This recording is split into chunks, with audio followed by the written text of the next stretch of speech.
Wala ka tayo. Sobrang pasmado na yun. Ano tayo ito?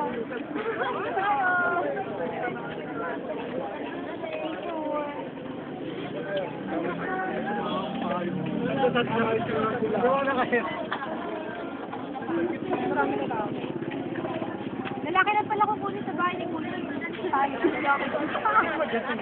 Lalaki na pala kailangan dito eh. Ay, hindi mo ba alam? Operada ako. Wala, dati ang lalaki. Sabi, first na lang kayo.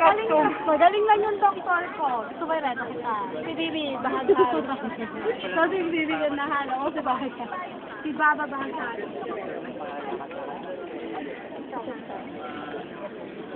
May nagugutom daw sila.